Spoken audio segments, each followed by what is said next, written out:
What if there was a book once considered part of Scripture, but was later removed because it revealed too much? A text that dares to retell the story of creation, but not in the way most of us were taught. This book doesn't just describe the beginning of the world. It claims to unveil a sacred structure of time itself, supposedly ordained by God and maintained by celestial beings. Known as the Book of Jubilees, or Little Genesis, this ancient text still survives within the Ethiopian Orthodox Bible, but was excluded from most of Christian tradition. Why? What did it say that was so disruptive, so challenging, that it had to be set aside? Some believe it offers a divine timeline, a heavenly calendar rooted in order and purity. But who decided it was too dangerous to keep? And what truths might have been buried along with it? This leads to a much broader question. What other ancient writings were once considered sacred, only to vanish from the canon? How many stories have we never been told? If this book truly holds hidden insights into the nature of divine law and the fabric of time itself, then its rejection speaks volumes. What did it reveal that made it unacceptable for the world to see? This isn't just another version of Genesis. According to ancient tradition, the Book of Jubilees was dictated by an angel to Moses, revealing not only a divine retelling of creation, but an entirely different framework for understanding history, law, and time itself. Within its 50 chapters, Jubilees offers a sweeping account that begins with the creation of the world and extends through the life of Moses. But unlike the familiar biblical narrative, this version is filtered through a celestial lens, where every event is part of a sacred timetable designed by God and administered by angels. One of its most striking features is the introduction of a 364-day solar calendar, described as the original, God-ordained structure of time. This calendar, divided evenly into 4 seasons of 91 days, is presented as flawless and eternal. The book argues that all holy days, Sabbaths, and festivals are meant to follow this cycle. Anything else, it suggests, leads to spiritual disorder. And it's not just the mechanics of time that are different. According to Jubilees, angels were present from the very first day of creation, not merely observing, but governing the rhythms of nature, overseeing the flow of time, and preserving the divine law. But it doesn't stop there. Jubilees reinterprets the lives of key biblical figures, Adam, Noah, Abraham, and others, placing them directly within this cosmic structure. These patriarchs are no longer just historical ancestors. They become active participants in a divine order, receiving laws from angels, observing sacred commandments, and living in alignment with a heavenly design. This raises a compelling question. What if humanity had continued to live by the 364-day calendar described in Jubilees? Would our spiritual rhythms, our festivals, even our understanding of time itself look entirely different today? Exploring that possibility opens the door to a new way of viewing history, not as a series of disconnected events, but as milestones on a divine timeline. And at the core of it all is one transformative idea, a concept that rewrites the foundation of our belief systems and challenges the calendars we live by: sacred time. While most of the world marks time by the movements of the moon, the Book of Jubilees insists that only the sun reveals the true divine rhythm. According to this ancient text, God did not leave the structure of time to chance. From the very first day of creation, He established a precise solar calendar, 364 days divided into 4 perfect seasons, each consisting of exactly 91 days. This was not a symbolic system, but a cosmic framework overseen by angelic beings whose duty was to maintain the alignment of heaven and earth.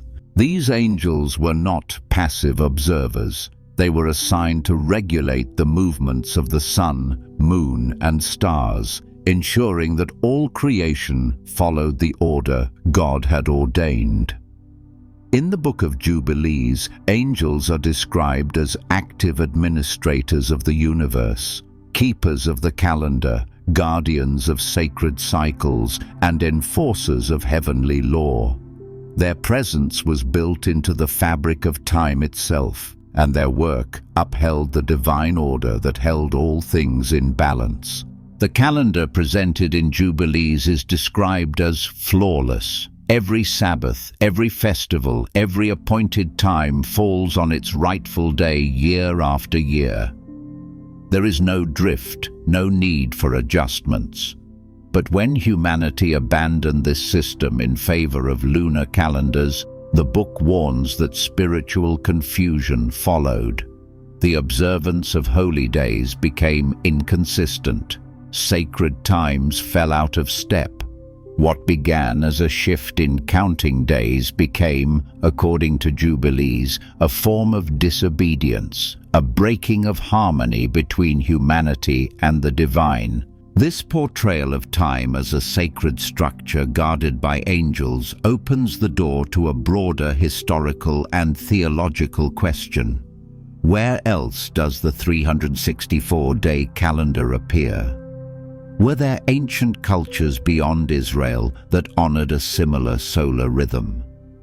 A deeper exploration into the origins of timekeeping in Mesopotamian, Egyptian, or even pre-Christian Ethiopian traditions might reveal surprising parallels, and perhaps evidence that the sacred calendar described in Jubilees once shaped more than just theology.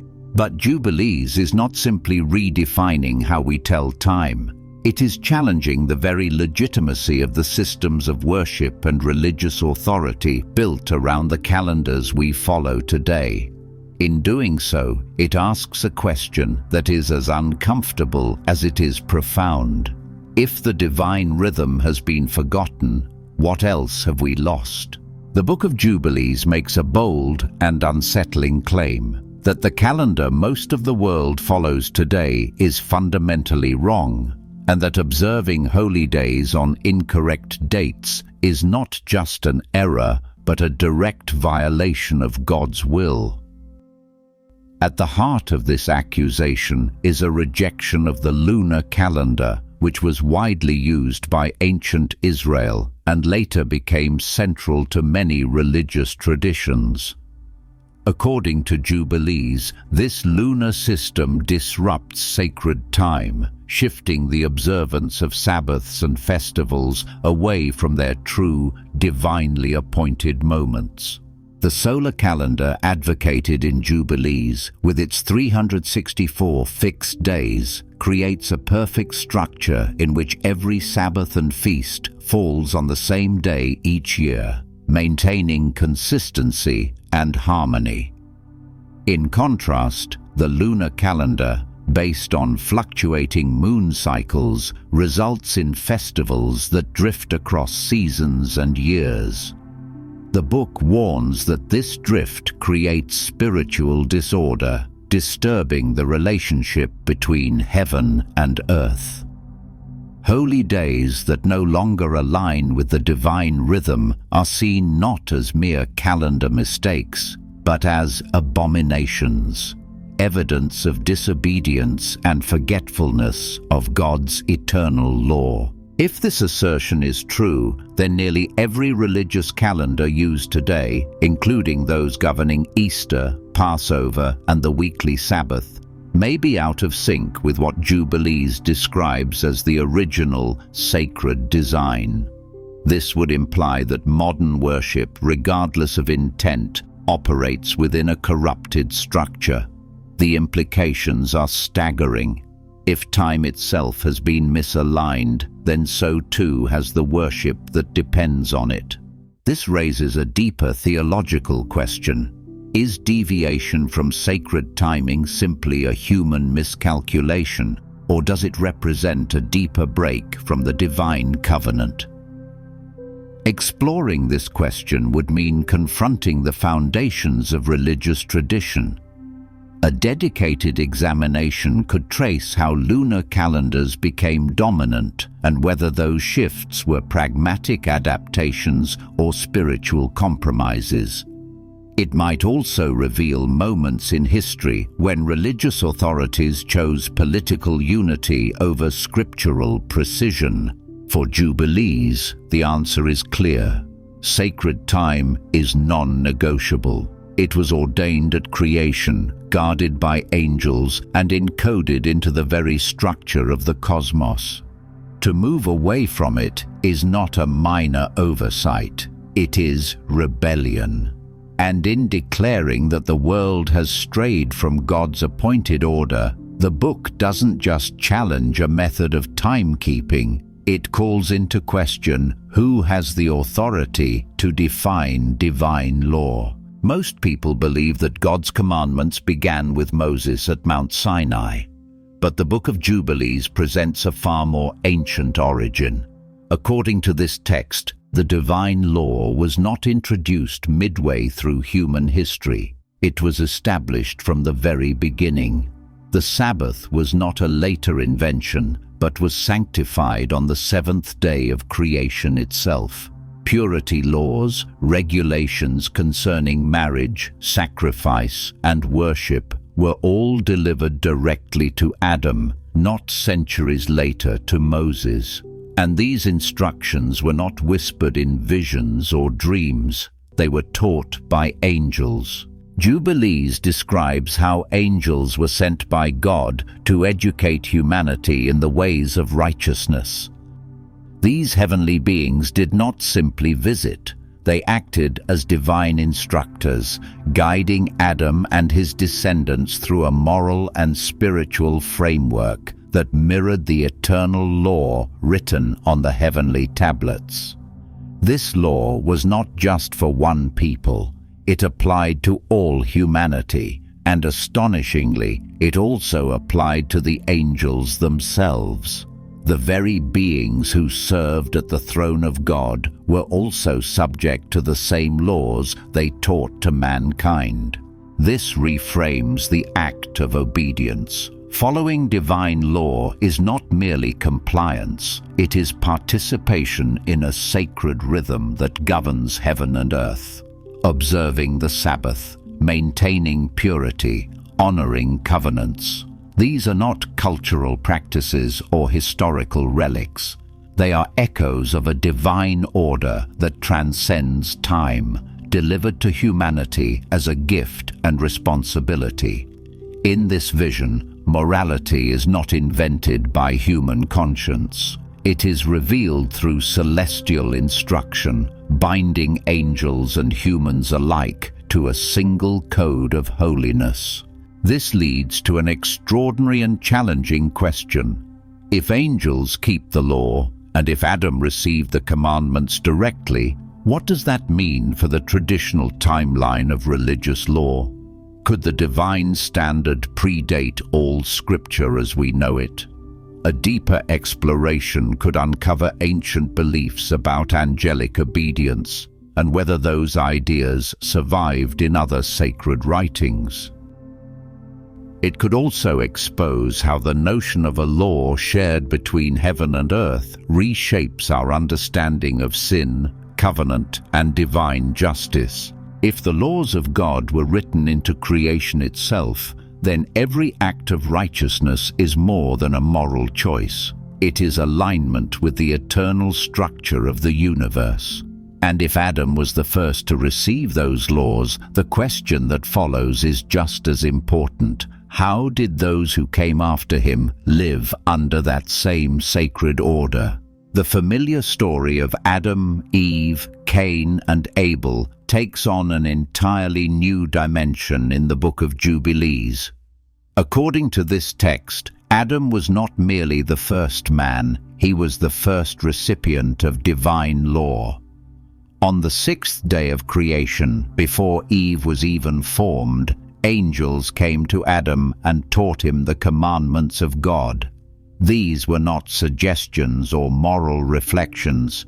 They were sacred instructions written on the heavenly tablets and meant to be passed on through generations. Adam's life in the garden was not just about innocence. It was about learning and obeying eternal laws revealed through angelic instruction. When Cain killed Abel, the act was not just fratricide. It was the first deliberate violation of the divine order. Cain's crime broke more than a human bond. It shattered harmony with heaven. Jubilees describes this as a cosmic rupture, one that opened the door to spiritual decay across the earth. His punishment was not merely exile, it was the beginning of humanity's descent into lawlessness. In contrast, Seth, the third son of Adam, is presented as the righteous line, the one who preserves obedience, purity, and alignment with God's laws. Through Seth, the legacy of the covenant is carried forward, ultimately preparing the way for Noah. But by the time of Noah, the world had spiraled into deep corruption. According to Jubilees, the root of this collapse was not merely human wickedness. It was the presence of the Nephilim, the offspring of rebellious angels and human women. Genesis mentions these beings briefly, but Jubilees expands on them in detail. These hybrid giants are said to have brought forbidden knowledge to humanity, knowledge that led to the breakdown of natural order. They taught sorcery, bloodshed, and perversions of divine law. Their influence was so destructive that it infected not only humans, but also animals, creating a world so corrupted that God could no longer allow it to exist.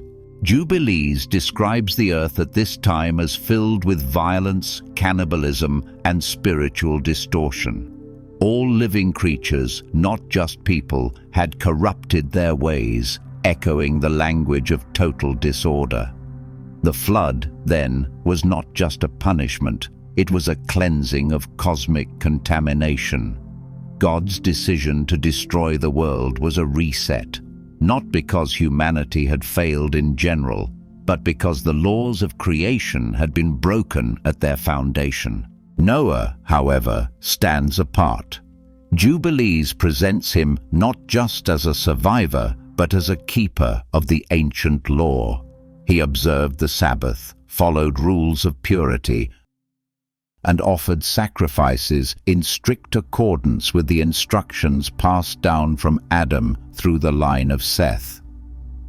These rituals were not invented in his time, they were preserved from the beginning.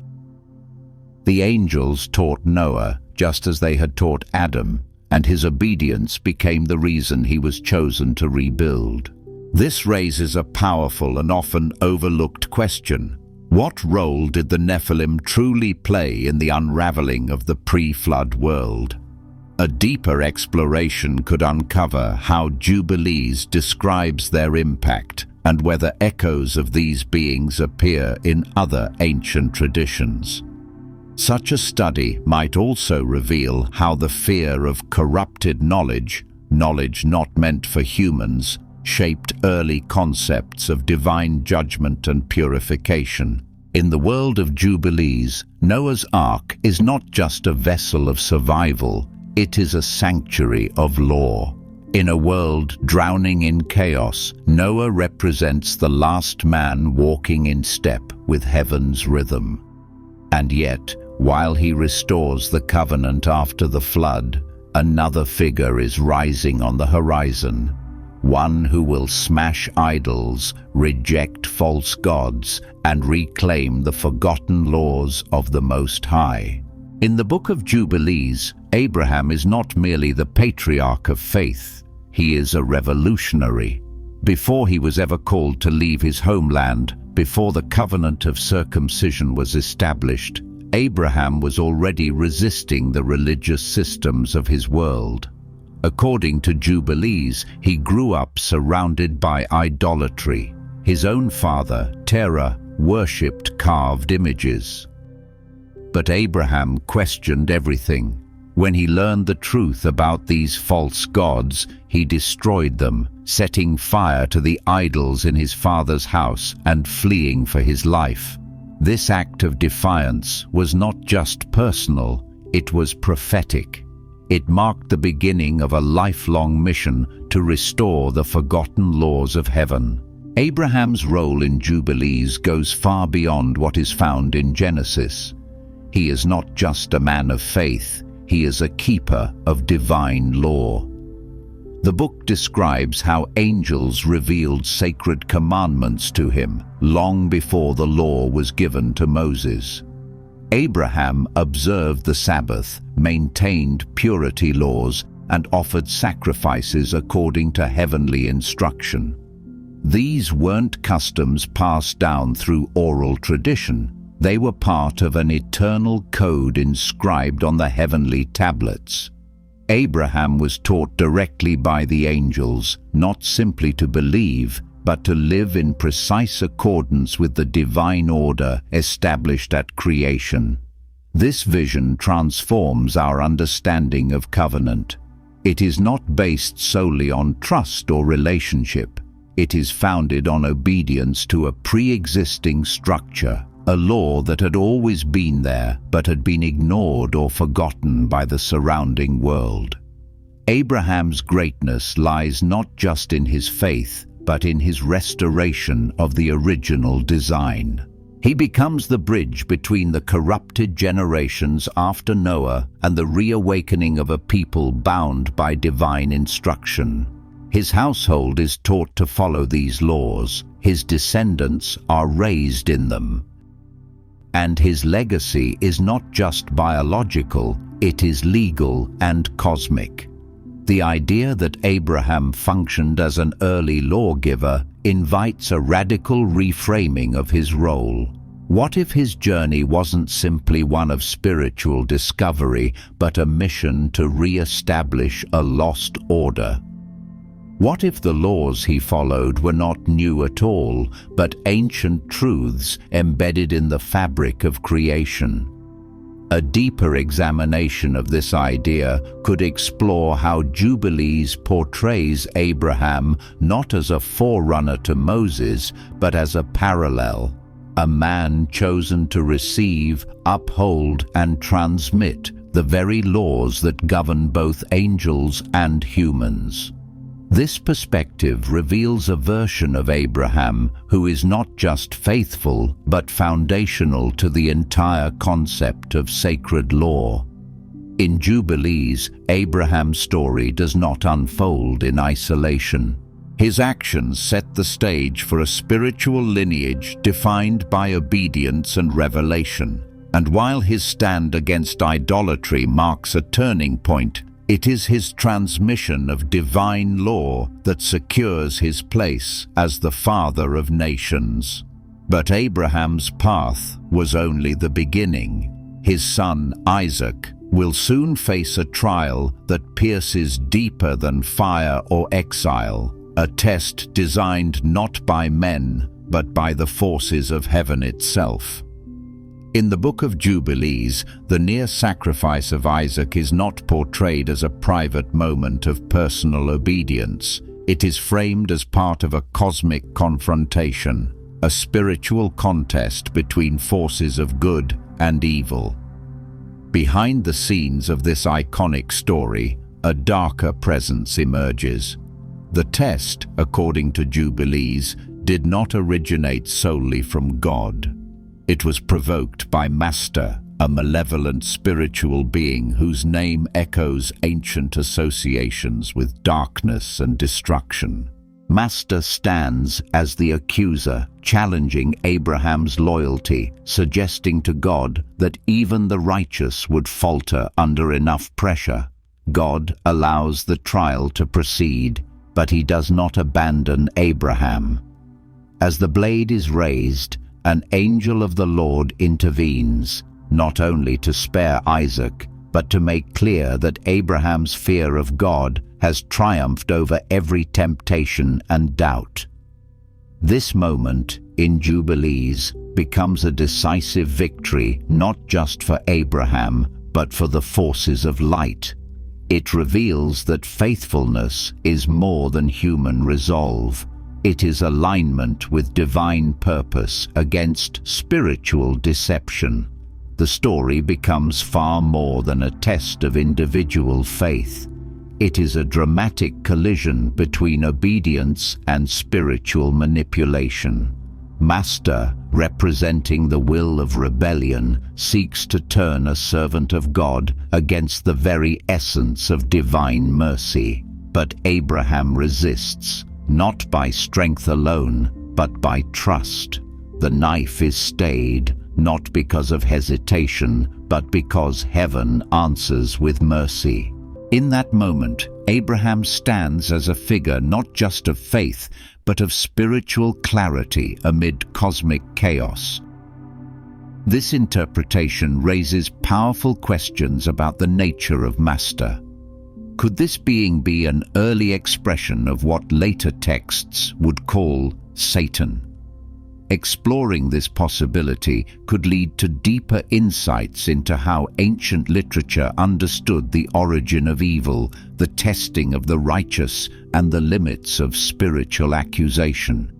It may also reveal how Jubilees, unlike later doctrine, casts the struggle not as a dualistic war, but as a test permitted within divine sovereignty to reveal deeper truths. Isaac lives, the covenant continues, and through him flows the bloodline of divine selection. But even before his sons are born, the lines are already drawn. One child will carry the covenant forward, the other will walk away. And what happens next is not simply family conflict, it is prophecy in motion. In the Book of Jubilees, the rivalry between Jacob and Esau is not simply a family conflict over inheritance. It is the physical manifestation of a cosmic divide. Long before either twin was born, their destinies had already been sealed. According to the text, God declared to Rebekah that 2 nations were in her womb and that the younger would rule over the elder. This was not a matter of chance or personal ambition. It was prophecy. Jacob was chosen to carry forward the divine covenant. Esau, by contrast, embodied the spirit of rebellion against that sacred path. From the moment of birth, their lives played out a tension that would echo through generations. A battle between the forces aligned with God's law and those that resisted it. Jacob's journey, often criticized for its deceit, takes on a radically different tone in Jubilees. His actions, taking Esau's birthright, securing Isaac's blessing, are not condemned. They are justified as part of a divine plan. Jacob is portrayed not as a trickster, but as a vessel of fulfillment. He was obedient to his mother Rebekah, who herself had been told by God of his destiny. Jubilees presents their choices as faithful responses to heavenly revelation, not human schemes. Even Jacob's journey to Laban, his years of labor, and the building of his household are framed within this sacred trajectory. Every trial he endures refines his role as the patriarch of a holy nation. Esau, on the other hand, is not merely a disappointed brother. Jubilees depicts him as the ancestor of a lineage fundamentally opposed to God's chosen people. His marriage to foreign women, his alliances with violent nations, and his descendants' hostility toward Israel are all seen as outgrowths of his spiritual posture. He represents a force that will not only challenge Jacob in his lifetime, but will continue to threaten the covenant line throughout history. In Jubilees, Esau becomes a symbol, a living contradiction to the order God established through Abraham and Isaac. This opposition does not end with their personal feud. The text links Esau's descendants to the future enemies of Israel, painting a long arc of conflict that moves through history and into the prophetic future. The Edomites, his offspring, are cast as adversaries who wage both physical and spiritual warfare against the children of Jacob. Their rivalry is not a temporary dispute. It is woven into the larger struggle between those who uphold the heavenly tablets and those who seek to destroy their influence. This dramatic reinterpretation invites a deeper exploration. How does Esau in Jubilees compare to his portrayal in Genesis? What does it mean that a single individual is turned into the archetype of opposition to God's law?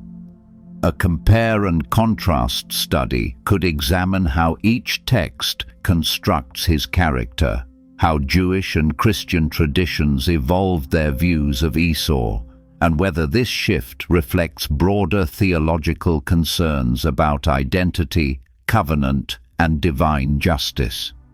Such an analysis might reveal how ancient readers understood the endurance of evil, not just as external enemies, but as rival systems of belief embedded in history itself.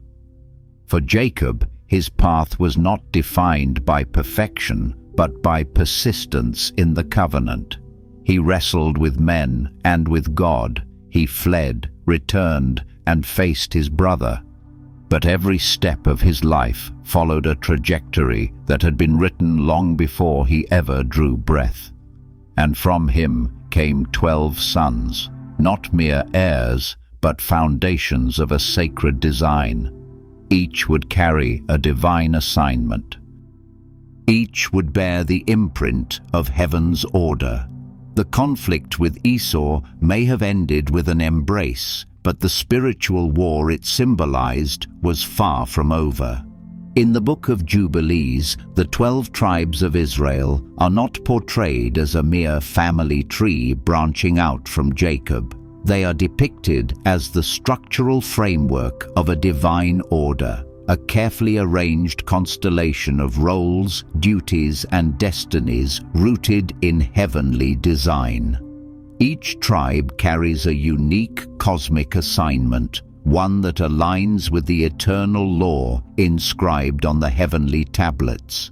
Their births, their positions, and even their future paths are presented not as outcomes of human circumstance, but as ordained events, embedded in the sacred calendar of creation.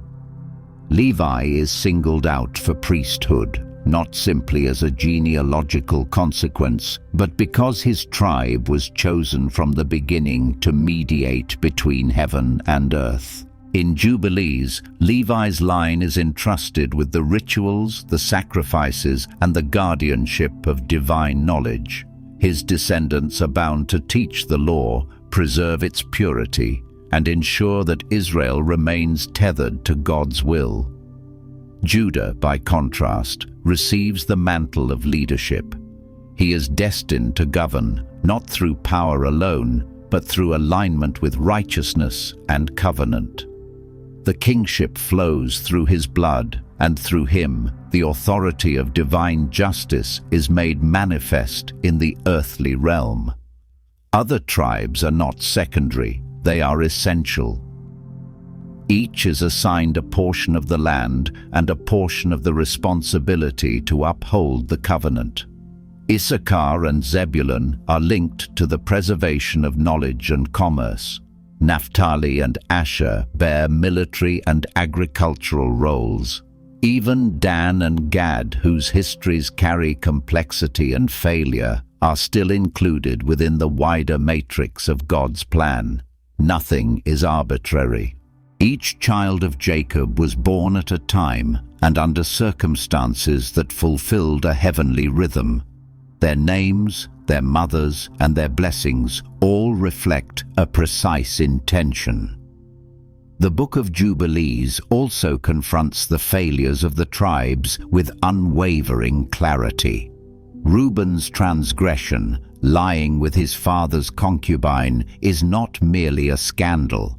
It is a breach of the divine structure. His punishment, the loss of birthright, was foretold in the tablets of heaven. Simeon and Levi's violence at Shechem is likewise condemned, even as Levi's later repentance re-establishes his place in the priestly lineage. The consequences of each sin, each betrayal, are not reactions. They are fulfillments of a pre-written pattern, reinforcing the idea that divine law governs not only what should be, but what will be. This understanding opens the door to a compelling theological exploration. What if the 12 tribes were more than historical entities? What if they were cosmic roles, echoes of an eternal order, each reflecting a facet of divine purpose? A focused video series could examine each tribe individually, tracing their symbolic identity, their historical path, and their ultimate role in biblical prophecy. Such a series would not only clarify their ancient functions, but also explore their relevance in eschatological traditions across Jewish and Christian texts. In Jubilees, the family of Jacob is not a random product of human will. It is a sacred architecture. The tribes do not simply form a nation, they embody the covenant itself. Their collective obedience is meant to be a reflection of heaven's order on earth. But that order will soon be tested. One among them will be torn from his family, sent into exile under divine guidance. He will not rise by ambition, but by revelation, and through him, salvation will reach back to restore the entire house of Israel. In the Book of Jubilees, Joseph's life is not defined by betrayal, but by divine orchestration. His journey begins not in a pit or prison, but in the design of heaven itself. Before his brothers conspired against him, before he was sold to Midianite traders, Joseph's path had already been written on the heavenly tablets. Nothing in his story unfolds by accident. From the very beginning, he is marked for a sacred role, a man chosen not only to survive hardship, but to transform it into salvation. Jubilees reveals that Joseph was never alone. From the moment he was taken from his home, an angel of God was assigned to go with him. This angel was more than a protector. It was a guide sent to ensure that Joseph's every step remained aligned with the divine plan. The trials he endured in Egypt, the false accusations, imprisonment, isolation, were not signs of abandonment. They were the forge in which his mission was refined. Each moment of suffering became a step towards something larger, the preservation of his family and the fulfillment of a prophetic design reaching back to the promises made to Abraham. His rise to power was not a twist of fortune. Jubilees insists it was destiny. His interpretation of Pharaoh's dreams, his management of the famine, and his role as second only to the king were all orchestrated so that he would be in the right place at the right time. But this was not for his glory. Joseph became the vessel through which God sheltered the covenant line. By bringing his family into Egypt, he ensured that the children of Israel would survive a global catastrophe, and in doing so, he positioned them for the next stage of their journey, a crucible that would test and shape them into a nation. Joseph's story in Jubilees offers a profound insight that even pain can serve purpose, and that divine calling often walks the same road as affliction. His suffering was not meaningless. It was consecrated. His exile was not exile, it was placement. In a time when God's hand seemed hidden, it was present through angelic guidance and providential unfolding.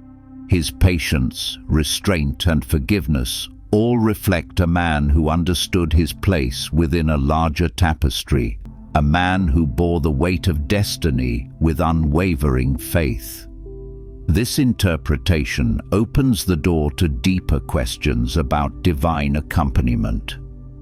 What does it mean for a person to walk with an angel? Is Joseph's story unique or part of a larger pattern of heavenly partnership with humanity? A focused exploration could trace other biblical figures believed to have angelic guides, examining how Jubilees elevates the theme of personal destiny guarded by celestial beings.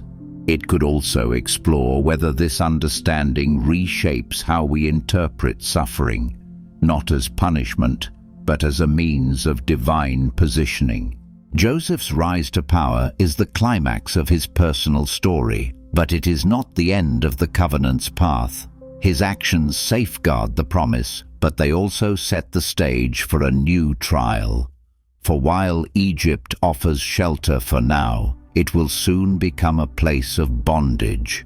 The descendants of Jacob will multiply, but so will their burdens. And the angelic oversight that once guarded a single man must now extend to a nation longing for deliverance. In the Book of Jubilees, the Exodus is not merely a historical liberation from slavery. It is depicted as the visible result of an invisible war. Pharaoh, in this account, does not act solely from pride or political will. He is under spiritual influence. Behind his hardened heart stands a darker presence. Master, the chief of evil spirits, orchestrating opposition to the divine plan. This adversary, introduced earlier in Abraham's test, re-emerges in Egypt as the hidden force resisting God's covenant. Jubilees lifts the veil on Pharaoh's resistance, revealing it not as human stubbornness, but as the outward symptom of a deeper cosmic defiance. Each plague unleashed upon Egypt is not just a display of divine power. It is a direct strike against the corrupted spiritual order that underpins Egyptian religion. The water turning to blood, the swarms, the darkness, and the death of the firstborn are all framed as judgments not only upon a nation, but upon the false gods that nation served. Behind every act lies a theological dismantling.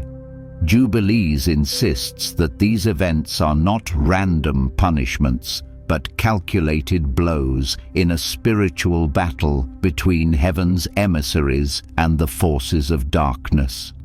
The angels, once silent watchers, become active participants. They execute God's will, confront Master's influence, and lead Israel toward deliverance through acts of judgment designed to expose and defeat idolatry. Importantly, Jubilees places the Exodus within a sacred calendar. The exact day of Israel's departure was not decided by Moses or by circumstances. It was determined in the heavenly order. The 364-day solar calendar, promoted throughout the book, holds the key. According to Jubilees, this calendar was known from creation, taught to Enoch, upheld by Noah, and now reappears in the timing of Israel's freedom. The Feast of Passover, the days of unleavened bread, and the counting of weeks all reflect a rhythm established in the beginning.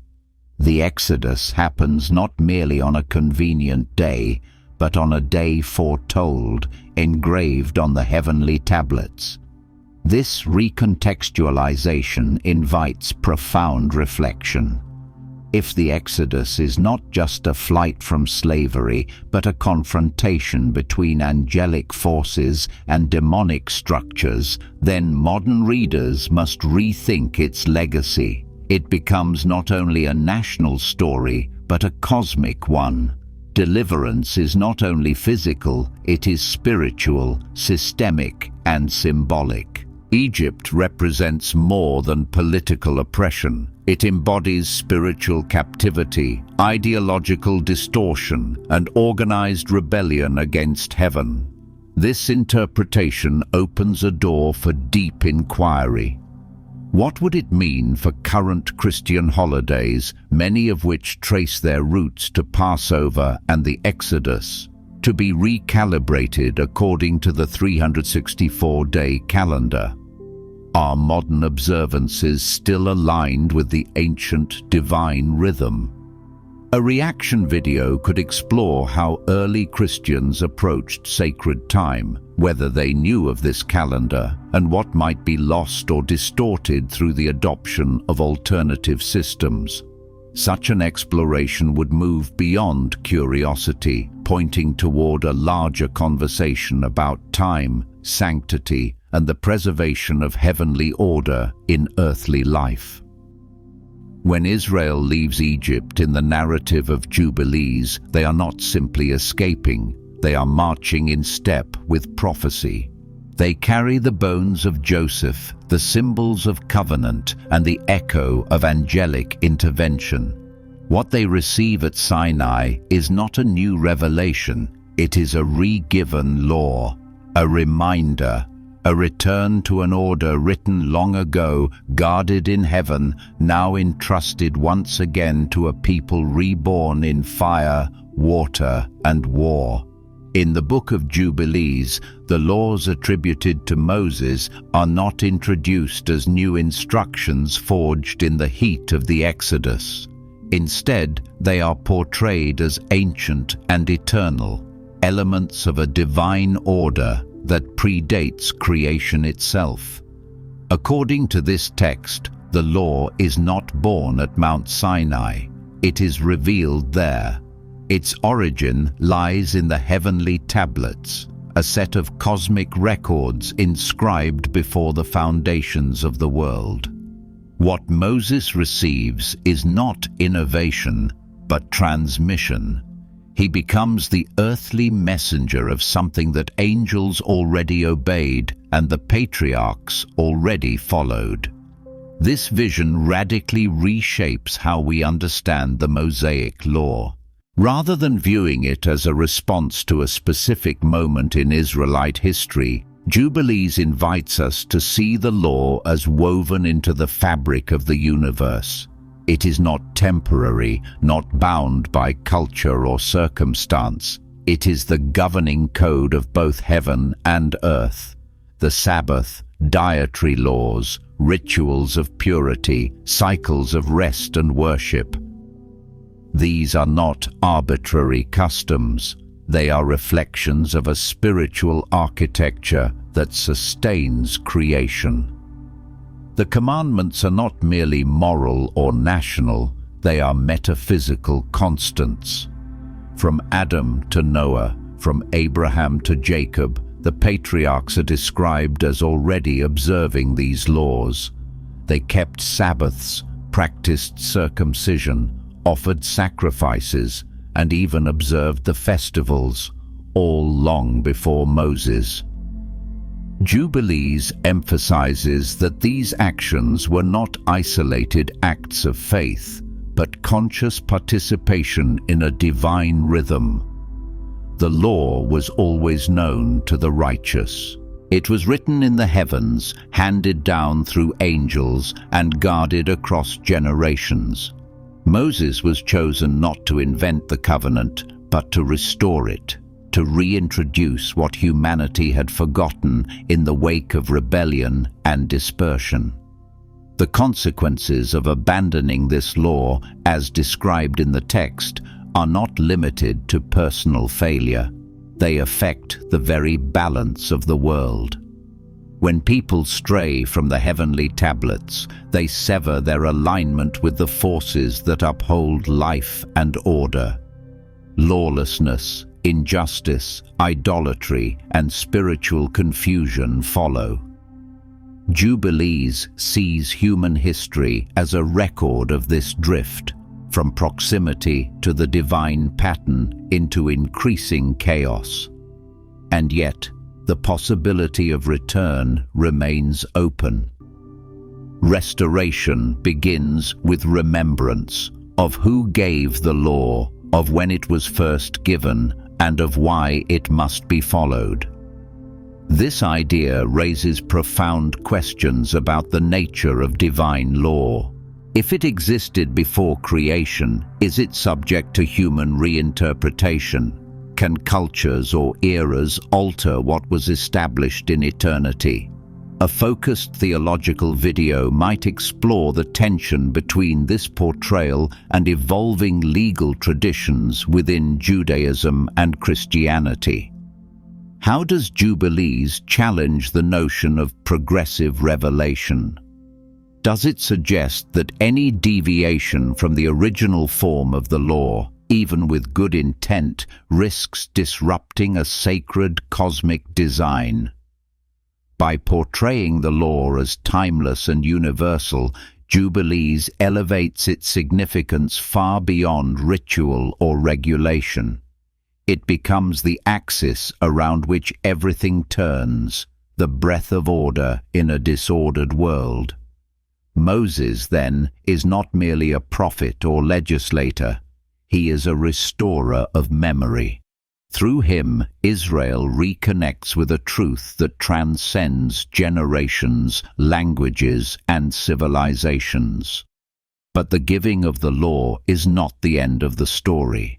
It is the beginning of something much larger, a prophetic sequence that points toward restoration, redemption, and a kingdom yet to come. In the final vision of the Book of Jubilees, history does not spiral into oblivion, it arcs toward restoration. The turmoil, rebellion, and dispersion that define so much of human experience are not the end. They are preludes to a redemptive age in which divine justice will prevail and the order written in the heavenly tablets will be fulfilled on earth. According to Jubilees, a time will come when the righteous will return to the covenant, not merely through ritual or obligation, but from a deep transformation of the heart. The law will no longer be external, it will be inscribed within the soul. The text foresees a moment when Israel will awaken, repent, and turn back to God in sincerity. In response, the heavens will move.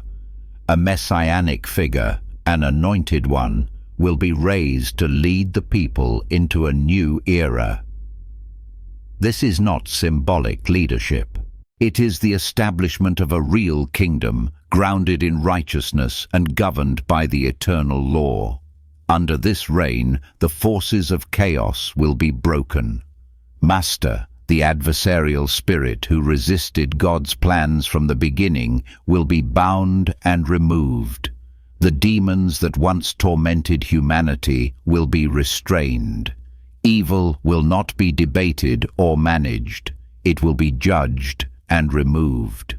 The angels, ever present in the background of Jubilees, step fully into the foreground in this final age. They gather the faithful, protect the remnant, and execute the judgments written in the celestial records. The cosmos itself responds to the shift. Peace returns not as a temporary ceasefire, but as the result of alignment with divine structure. The calendar is restored, the festivals return to their rightful timing, and creation once again flows in harmony with the will of its creator. The Sabbath is no longer a debated day, it is the heartbeat of a healed world. This eschatological vision places time at the center of theology. Jubilees suggests that every event in human history, from Eden to the end of days, follows a sacred timeline already written before time began. Nothing is arbitrary. Every rise and fall, every exile and return, every trial and deliverance has its appointed season. The culmination of history, then, is not a surprise. It is the unveiling of what was hidden, the revealing of a kingdom prepared in heaven before the world's first sunrise. This idea invites a profound timeline expansion. If every major epoch has a preordained place, then mapping that progression, Genesis to Exodus, law to exile, return to redemption, becomes more than theological curiosity. It becomes a spiritual map. A video dedicated to tracing this sacred chronology could explore how Jubilees envisions the structure of time itself.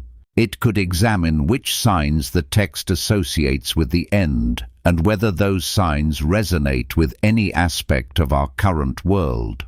More than prediction, this would be a meditation on sacred orientation, on knowing not just what time it is, but where we are in the divine story. Jubilees ends not with despair, but with promise. The kingdom of God is not a myth or abstraction. It is the intended reality, the final setting where heaven and earth are reconciled, and divine law is no longer broken, debated, or forgotten. In this kingdom, every injustice is reversed, the faithful are gathered, and above all, the order written before creation shines through every moment, every heartbeat, every breath. If this is true, then the final question is not when the end will come, but whether we have already entered the final chapter of the story written long ago. The Book of Jubilees is more than a forgotten text. It is a lens, one that reframes everything familiar in the Bible through the light of a cosmic order set in motion before time itself. Its stories do not rewrite Scripture. They illuminate it from another angle, one shaped by heavenly law, angelic agency, and the rhythm of sacred time. Perhaps that is why it was hidden. Perhaps that is why it must be found again.